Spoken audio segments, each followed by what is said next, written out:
Hello नमस्कार दोस्तों, स्वागत है आप सबका अमित क्लासेस आगरा के स्टडी प्लेटफॉर्म पर। तो दोस्तों आज हम आपके बीच में उपस्थित हुए हैं पहले की जैसी क्लास को लेकर के, जो कि सी टेट 2023 के लिए बहुत ही ज्यादा महत्वपूर्ण रहने वाली क्लास है। दोस्तों इसमें मैंने ईवीएस से रिलेटेड एक क्लास है और इसमें एनसीईआरटी और प्लस मैंने कुछ पेडागोजी के क्वेश्चन को भी शामिल किया हुआ है और ये प्रैक्टिस सेट नंबर 7 है दोस्तों। और जो मैंने इस वीडियो के जो भी क्वेश्चन है ये 100% परीक्षा में फंसने वाले प्रश्न है दोस्तों, तो बिल्कुल स्किप किए बिना देखिएगा इस वीडियो को। तो देखिएगा, आगे बढ़ते हैं। तो फर्स्ट क्वेश्चन है दोस्तों हमारा, इसमें हमसे कहा गया है कि लौंग एवं केसर पौधे के किस भाग से प्राप्त होती है। भाई कोई भी पौधा होता है उसके कितने भाग होते हैं। देखिए उसमें जड़ भी होती है, तना भी होता है, फूल भी होती है, फल भी होते हैं। तो बताओ ये किस भाग से प्राप्त होती है। आपने लौंग देखी होगी दोस्तों, तो लौंग का स्ट्रक्चर कुछ ऐसा होता है। तो ये फूल जैसा बन रहा है या नहीं बन रहा है, फूल जैसा। तो ये जो केसर और जो लौंग है ये पौधे के कौन सा भाग होता है, फूल वाला भाग होता है। इस प्रकार ऑप्शन सी जो है लॉक हो जाएगा दोस्तों। और ये अगर आपको वीडियो अच्छी लग रही हो तो चैनल को लाइक शेयर सब्सक्राइब जरूर करें दोस्तों, और अपने दोस्तों के साथ जरूर शेयर करें। चलिए आगे बढ़ते हैं। क्वेश्चन नंबर सेकंड में आपसे क्या कहा गया है। क्वेश्चन नंबर सेकंड में आपसे बोला गया है दोस्तों, हाथियों के झुंड के बारे में सही कथन को हमें चुनना है। तो बताइए, हाथियों के झुंड में केवल हथनी और 14 से 15 वर्ष के बच्चे ही होते हैं। ये तो करेक्ट स्टेटमेंट है, ठीक है। हाथियों के झुंड में केवल एक ही परिवार होता है, ये तो गलत हो गया। झुंड की सबसे बुजुर्ग जो हथनी होती है वो पूरे झुंड की क्या होती है, नेता होती है। ये भी करेक्ट ऑप्शन है दोस्तों। अब आगे हमसे कहा गया है एक झुंड में हथनियों और बच्चों की संख्या कितनी भी हो सकती है। नहीं, ये ऑप्शन गलत हो जाएगा, ठीक है। तो इसके दो जो स्टेटमेंट है वो एकदम करेक्ट है, पहला और तीसरा। तो देख लो पहला तीसरा, इसमें देखो दूसरा है, इसमें चौथा है, इसमें चौथा है, एक ही ऑप्शन बचा, ऑप्शन नंबर सी लॉक हो जाएगा दोस्तों। चलिए आगे बढ़ते हैं। ये सीटेट का फेवरेट क्वेश्चन है दोस्तों। चलिए क्वेश्चन नंबर थर्ड में बोला गया है, निम्नलिखित में से कौन से जानवर के सामने के दांत, यानी ऐसा कौन सा जानवर है जिसके सामने के दांत यानी अग्र दांत जो होते हैं, अग्र चौवर्णक, ठीक है, जीवन भर बढ़ते रहते हैं, ठीक है। दांतों को अधिक लंबा होने से रोकने हेतु उसे वस्तुओं को उतरते रहना पड़ता है। बताइए कौन सा इसमें से, क्या गिलहरी है, मेंढक है, छिपकली है या दीमक है, बताइए। तो इस क्वेश्चन का जो राइट आंसर होगा दोस्तों ऑप्शन नंबर ए लॉक हो जाएगा दोस्तों। जो गिलहरी है इसके दांत जो है जीवन भर तक बढ़ते रहते हैं और इनके दांत जो है ज्यादा ना बढ़ जाएं, इतने ना बढ़ जाएं जो जबड़े को फाड़ दें, इसलिए क्या करते हैं ये कुछ ना कुछ कुतरते रहती हैं। चलिए आगे बढ़ते हैं। और हाँ, इसके कुछ महत्वपूर्ण पॉइंट भी हैं दोस्तों। महत्वपूर्ण पॉइंट में मैंने इनमें शामिल किया हुआ है, गिलहरी के सामने के दांत जीवन भर बढ़ते हैं, ये भी करेक्ट है। दांतों को बहुत लंबा होने से बचाने के लिए उन्हें चीजों को कुतरते रहना पड़ता है, ये भी ऑप्शन स्टेटमेंट जो है करेक्ट है। इस तरीके से एग्जाम में पूछ सकता है दोस्तों। चलिए आगे बढ़ते हैं। क्वेश्चन नंबर 4 है, देखो, ओजोन छिद्र किस महाद्वीप के ऊपर पाया जाता है। बताइए ओजोन छिद्र जो है किस महाद्वीप के ऊपर पाया जाता है। सबसे पहले हम बात कर लें दोस्तों महाद्वीपों की। पूरे वर्ल्ड में टोटल कितने महाद्वीप है, 7 महाद्वीप हैं, और 7 महाद्वीपों में ओजोन जो छिद्र है वो किस महाद्वीप के ऊपर हो चुका है, ये आपको बताना है।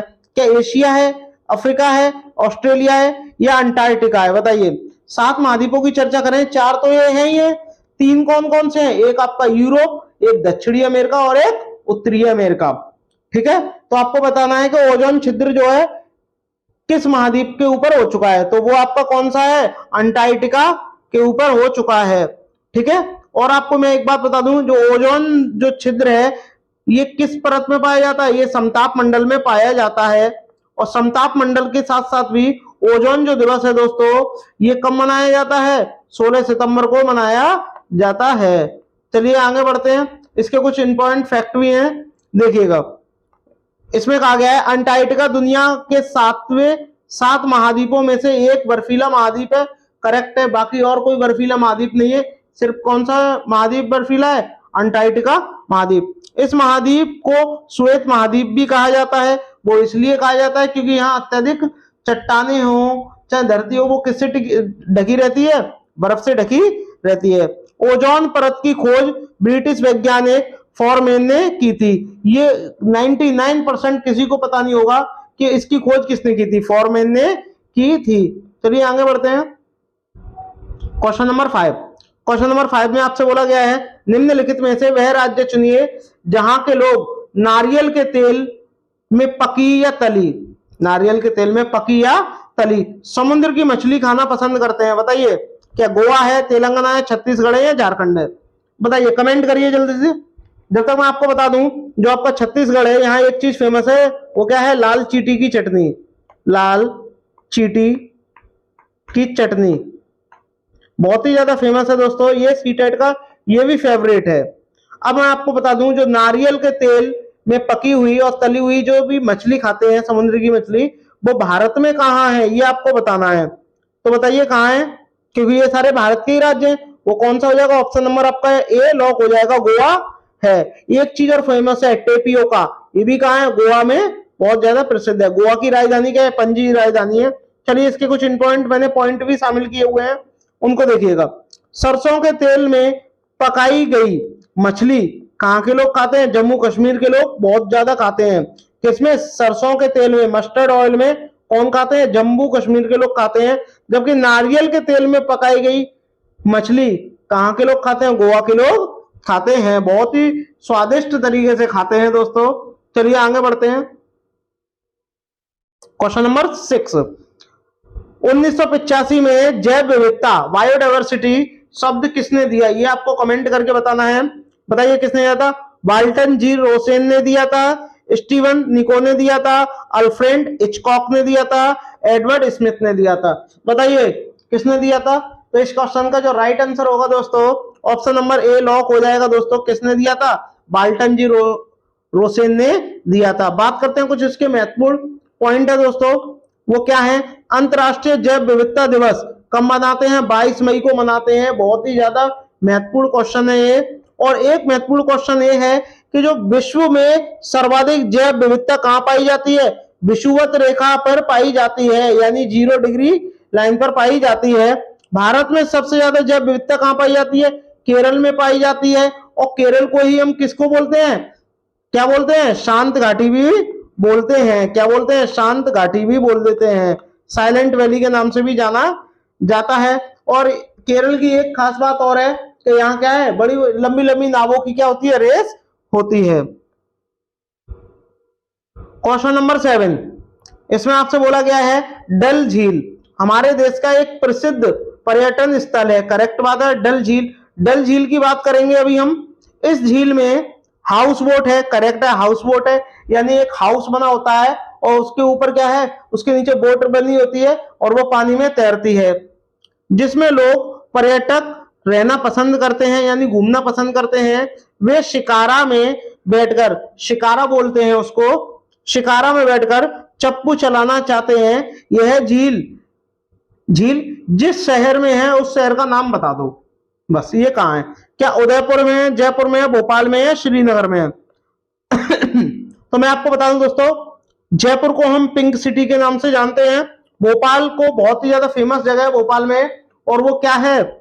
2-3 दिसंबर, मैं हर प्रैक्टिस सेट में ये क्वेश्चन बता चुका हूं।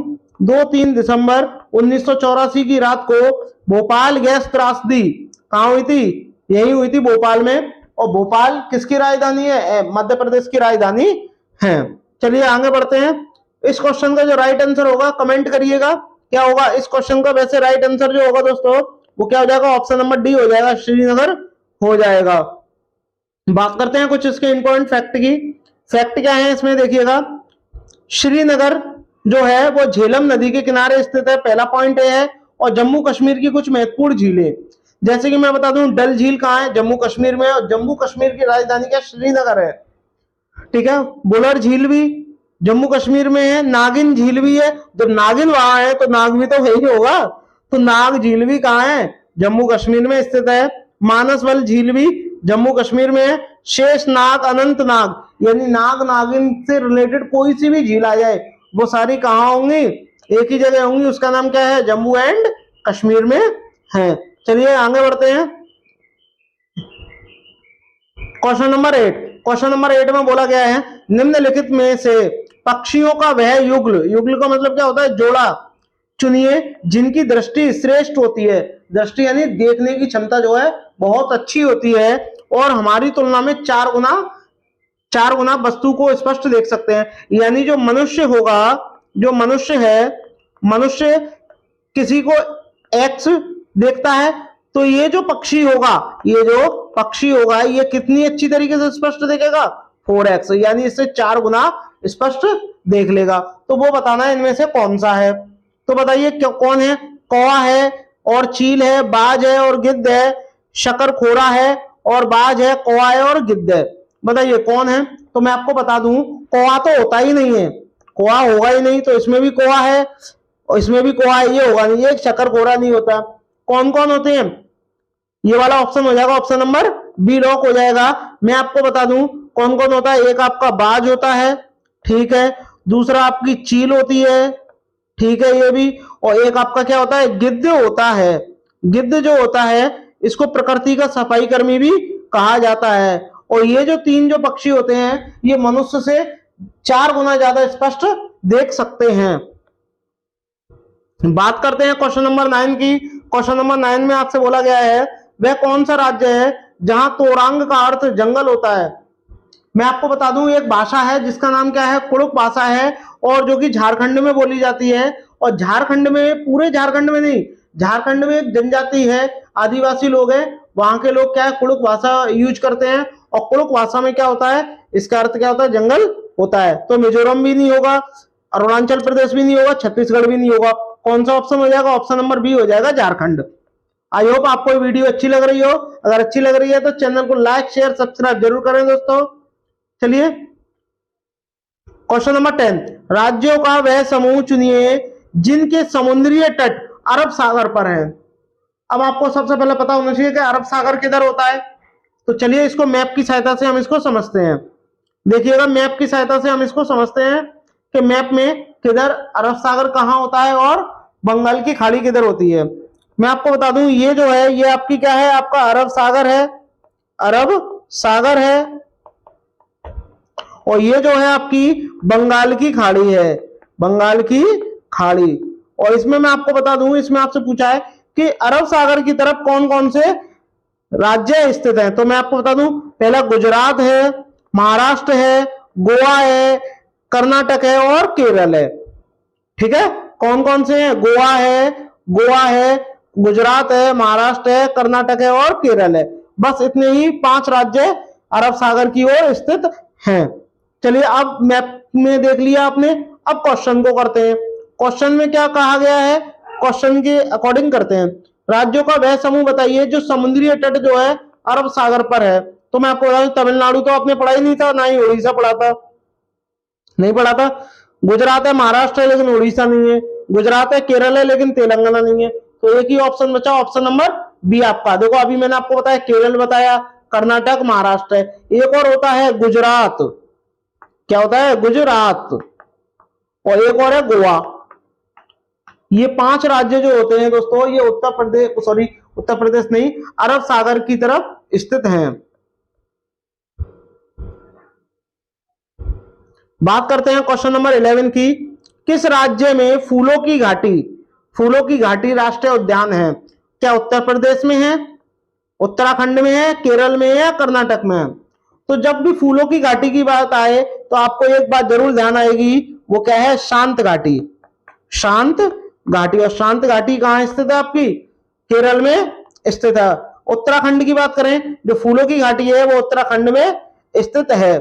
चलिए आगे बढ़ते हैं।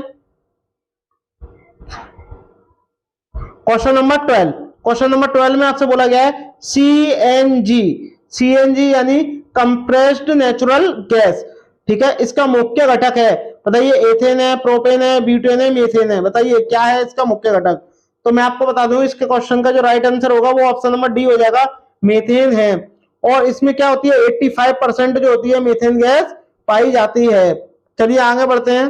क्वेश्चन नंबर 13, क्वेश्चन नंबर 13 में आपसे बोला गया है निम्नलिखित में से उस जानवर को चुनिए निम्नलिखित में से उस जानवर को चुनिए जिसकी सुनने की संवेदन शक्ति इतनी क्षीण होती है। ये क्षीण लिख दिया है, यहाँ क्या होगा, क्षीण होती है कि वह पत्तों को के हिलने और घास पर किसी जानवर के चलने में अंतर कर लेगा। यानी पत्ते कब हिलेंगे और कोई घास में कब चल रहा होगा ये भी पता, इनमें अंतर भी कर लेता है। बताइए कौन है? स्लोथ है, कुत्ता है, बाघ है, घोड़ा है। तो बात कर लें सीटेट के फेवरेट क्वेश्चन की, स्लोथ की। स्लोथ जो होता है एक ऐसा जानवर होता है, ये भालू जैसा दिखता है बट भालू नहीं होता है। ये एक पेड़ से लटककर लगभग दिन में यानी 24 घंटे में 17 घंटे सोता है। यह एक अच्छा तैराक भी है और यह दुनिया का सबसे आलसी जानवर भी है और ये पूरे जीवन में सिर्फ 8 पेड़ों पर ही निवास करता है। इसकी आयु 40 वर्ष होती है। तो बताइए जल्दी से कमेंट करिए इस क्वेश्चन का आंसर जो है क्या होगा। इस क्वेश्चन का जो आंसर होगा दोस्तों ऑप्शन नंबर सी हो जाएगा, यानी बाघ जो है पता कर लेता है। चलिए आगे बढ़ते हैं। कुछ इंपॉर्टेंट फैक्ट भी है इसमें, जैसे प्रोजेक्ट टाइगर कब मनाया था? 1973 से स्टार्ट हुआ था प्रोजेक्ट टाइगर। टाइगर दिवस 29 जुलाई को मनाते हैं। टाइगर स्टेट कहां स्थित है? मध्य प्रदेश में स्थित है। और दुनिया के सबसे ज्यादा टाइगर कहां पाए जाते हैं? मध्य प्रदेश में भी पाए जाते हैं। और कुल टाइगर कितने हैं? 3167 टाइगर हैं। सर्वाधिक टाइगर कहां पाए जाते हैं? भारत में पाए जाते हैं। भारत में भी कहां? एमपी में पाए जाते हैं। और कुल कितने टाइगर हैं? यानी 3167 यानी 3167 क्या है? कुल टाइगर हैं, जो कि विश्व में सबसे ज्यादा हैं। चलिए आगे बढ़ते हैं। Question number 14। क्वेश्चन नंबर 14 में कहा गया है कि घटपर्णी निफ्थेंस पौधा चूहों, मेंढकों और कीड़ों मकोड़ों को फंसाकर उन्हें खा जाता है। हमारे देश में वह कहां पाए जाते हैं? बात हो रही है यहाँ हमारे देश की यानी भारत की बात हो रही है। तो बताओ भारत में कहां पाया जाता है? मेघालय, नागालैंड, मिजोरम या अरुणाचल प्रदेश? बताइए कहां पाया जाता है। तो मैं आपको बता दूं ये एक ऐसा पौधा होता है, इसकी आकृति कैसी होती है? घड़ेनुमा होती है। और यह क्या करता है, जैसे इसके पास चूहा या मेंढक या कोई भी कीड़ा मकोड़ा आता है तो ये अपने पत्तों से दबा करके उसे मारकर खा जाता है। ठीक है। और भारत में कहां पाया जाता है? मेघालय में पाया जाता है। बात करें वर्ल्ड में कहां पाया जाता है दोस्तों? वर्ल्ड में बताइए कहां पाया जाता है? वर्ल्ड में कहां पाया जाता है? ये इंडोनेशिया में पाया जाता है। वर्ल्ड में इंडोनेशिया में पाया जाता है। आगे बढ़ते हैं, इसके कुछ महत्वपूर्ण फैक्ट को देखते हैं। महत्वपूर्ण फैक्ट है दोस्तों इसके, घटपर्णी एक कीट भक्षी पौधा है, यह भी बात सही है। इसकी संरचना घड़ेनुमा होती है, मैंने अभी आपको बताया। यह पौधे कीड़े को फंसाते हैं और पोषक तत्वों को प्राप्त करते हैं, ये भी ठीक है। और ऐसा क्यों करते हैं? उन्हें मिट्टी से नहीं मिलती है। क्या मिट्टी से नहीं मिलते हैं? पोषक तत्व नहीं मिलते हैं, इसीलिए वह कीड़े मकोड़ों से पोषक तत्व ले लेते हैं उन्हें मारकर। वह नाइट्रोजन की कमी को, जैसे कि कोई भी पौधा लगाएंगे तो मिट्टी में नाइट्रोजन होगी और ये जो घटपर्णी पौधा है वहां उगते हैं जहां नाइट्रोजन होती ही नहीं। तो नाइट्रोजन की पूर्ति करने के लिए ये क्या करते हैं? कीड़े मकोड़ों, मेंढकों और चूहों को खा जाते हैं।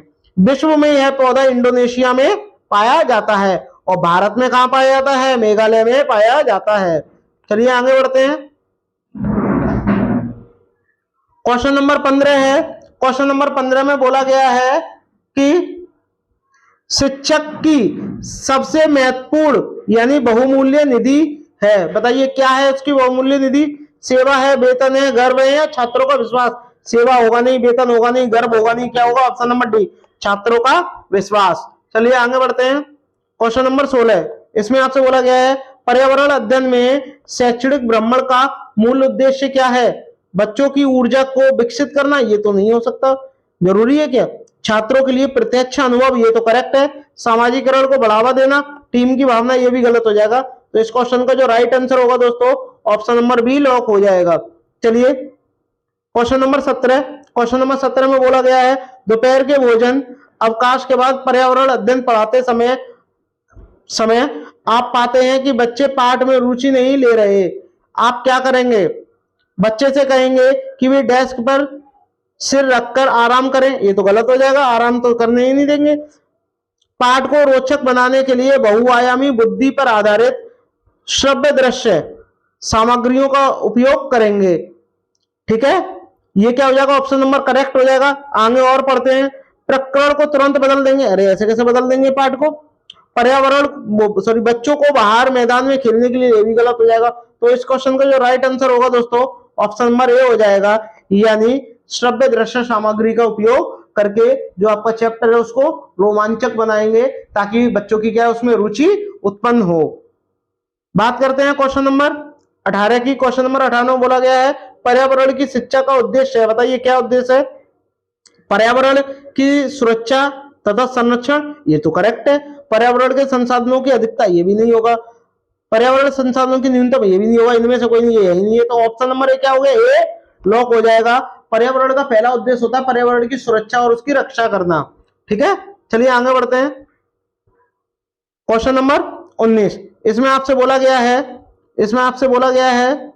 क्वेश्चन नंबर 19 में निम्नलिखित में से मच्छरों द्वारा फैलने वाले रोगों का समूह, यानी ऐसे हमें रोग बताने हैं जो मच्छरों द्वारा फैलते हैं। सबसे पहले मैं आपको बता दूं, मियादी बुखार जो होता है ये मच्छरों द्वारा नहीं फैलता है।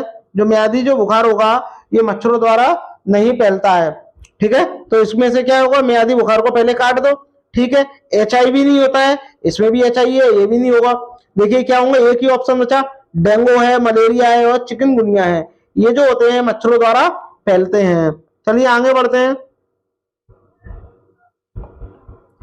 मृत जीवी जीव, यानी मरे हुए को जीवों को निम्नलिखित में से किस पर निर्भर करते हैं, यानी ऐसे कौन से जीव हैं जो मरे हुए जीवों पर निर्भर रहते हैं। पौधों पर, पशुओं पर, मृत एवं अपघटित पदार्थों पर, अकार्बनिक पदार्थों पर। तो पौधे तो भाई जीवित होते हैं, पशु भी जीवित होते हैं, अकार्बनिक पदार्थ होगा नहीं, क्या हो जाएगा, ऑप्शन नंबर सी हो जाएगा। चलिए आगे बढ़ते हैं। क्वेश्चन नंबर 21, इसमें आपसे बोला गया है शेर, पक्षी, सांप एवं वृक्ष हैं, क्या है ये, जैविक कारक है, एक ही खाद्य श्रृंखला के, ये तो गलत हो जाएगा भाई। एक ही खाद्य श्रृंखला कैसे हो जाएंगे, शेर जो है मांसाहारी होता है, पक्षी कुछ मांसाहारी होते हैं कुछ सर्वाहारी होते हैं, सांप मांसाहारी होता है और वृक्ष क्या है, वृक्ष तो सर्वाहारी ही होता है, वो तो प्रकृति की देन है। तो ये सबकी एक जैसी खाद्य श्रृंखला तो होगी ही नहीं, तो ये वाला जो ऑप्शन होगा एकदम कतई गलत हो जाएगा। जैविक एवं अजैविक कारकों दोनों, भाई ये तो सारे जैविक हैं, तो अजैविक क्या को आएगा, ये तो गलत ही हो जाएगा यहाँ पर। ठीक है, उपरोक्त में से कोई नहीं है, वैसे गलत हो गया। तो ऑप्शन नंबर ए जो है वो करेक्ट हो गया, जैविक कारक होते हैं। बात करते हैं क्वेश्चन नंबर 22 की। क्वेश्चन नंबर 22 में बोला गया है वे जीव जो अपने आहार तथा जीवन निर्वाह के लिए दूसरे जीवित जीवों पर निर्भर रहते हैं वो क्या कहलाते हैं। ये आपको ऑप्शन जो है कमेंट करके बताना है क्या कहलाते हैं, जल्दी से कमेंट करिएगा। क्या कहलाते हैं, परजीवी कहलाते हैं, मृतजीवी कहलाते हैं, सर्वाहारी या मांसाहारी, बताइए।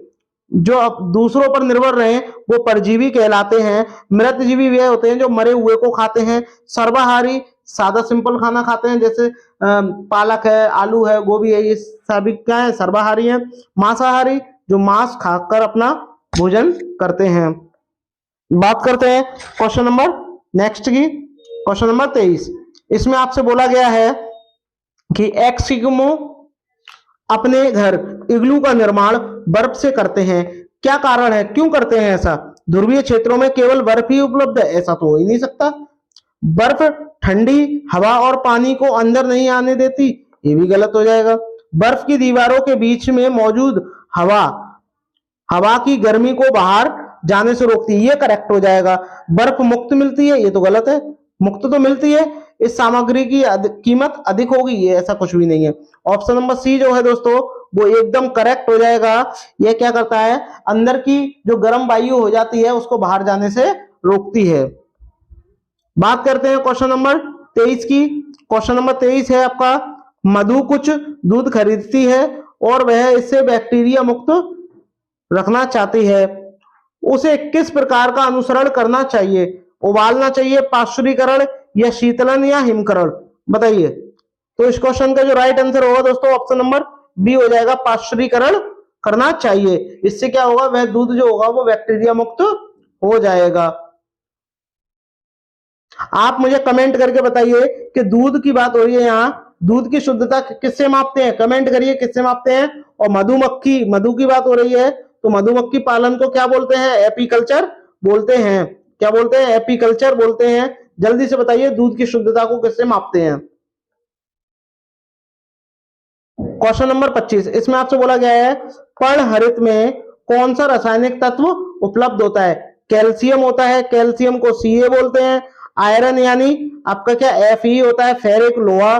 मैग्नीशियम Mg होता है और सल्फर आपका S होता है। ये आपको बताना है कि पर्णहरित में क्या होता है। तो मैं आपको बता दूं, ऑप्शन नंबर जो सी है वो एकदम करेक्ट है, मैग्नीशियम होता है। क्वेश्चन नंबर 26, आमतौर पर टेंट हाउस जो होते हैं, यानी आमतौर पर जो टेंट हाउस जो होते हैं दोस्तों, ये कहां देखे जाते हैं? Tent house. टेंट हाउस तो सब जगह लग जाते हैं, ठीक है। अब जम्मू कश्मीर में नहीं लगते हैं, घास के मैदानों में भी नहीं लगते, इनमें से कोई नहीं। कहां लगते हैं? रेगिस्तानी इलाकों में लगते हैं टेंट हाउस। आपने देखा होगा कहीं पे भी जाते हैं, पहाड़ी जो इलाके हैं और रेगिस्तानी इलाके हैं, वहां पे भी चादर लगा करके टेंट बना लेते हैं और उसमें रहने लगते हैं। क्वेश्चन नंबर 27 है, वह प्रक्रिया जिसके द्वारा पौधे अपना भोजन बनाते हैं कहलाती है। कहलाती है, ये खिलाती लग गया है, कहलाती होगा यहाँ पर, ठीक है। कहलाती है, बताइए। कहलाती है, ये गलत है। कहलाती है, क्या कहलाती है? वह प्रक्रिया जिसके द्वारा पौधे अपना भोजन बनाते हैं कार्बोहाइड्रोलाइसिस कहलाता है, मेटाबॉलिक सिंथेसिस कहलाता है, प्रकाश संश्लेषण या उपरोक्त सभी। इस क्वेश्चन का जो राइट आंसर होगा दोस्तों ऑप्शन नंबर सी हो जाएगा, प्रकाश संश्लेषण कहलाता है। क्वेश्चन नंबर 28, किसी एक भौगोलिक क्षेत्र के सभी पारिस्थितिक तंत्र को वहद रूप में क्या कहते हैं? भाई वहद रूप का मतलब बड़ा रूप, वहद का मतलब क्या हो जाएगा? बड़ा होता है। बताइए क्या होता है? जीवमंडल, वायुमंडल, प्रादेशिक क्षेत्र या बायोम। ये होगा नहीं, ये भी नहीं होगा, ये भी नहीं होगा। जो जीव मंडल होता है यानी जहां जीव रहते हैं, वो जल भी हो सकता है और थल भी हो सकता है। और मैं बता दूं कि पृथ्वी पर सबसे बड़ा जो पारिस्थितिकी तंत्र है वो क्या है? समुद्र है। क्या है? समुद्र है, क्योंकि इसमें क्या है? सबसे बड़ा पारिस्थितिकी तंत्र क्या है? समुद्र है। चलिए आगे बढ़ते हैं। क्वेश्चन नंबर 29, क्वेश्चन नंबर 29 में बोला गया है कि पक्षी जो है अपनी गर्दन को बहुत अधिक हिलाते हैं, इसका क्या कारण है? जो पक्षी होते हैं अपनी गर्दन को बहुत अधिक हिलाते हैं, बताइए। उड़ सकते हैं इसलिए? ऐसा तो नहीं है। पक्षियों की आंखों में पुतली घूम नहीं सकती, ये एकदम करेक्ट है। यानी जो पक्षी होते हैं उनकी आंखों में जो पुतली होती है वो घूमती नहीं है, वो स्थिर रहती है। पक्षियों की आंख छोटी होती है, ऐसा बिल्कुल भी नहीं है।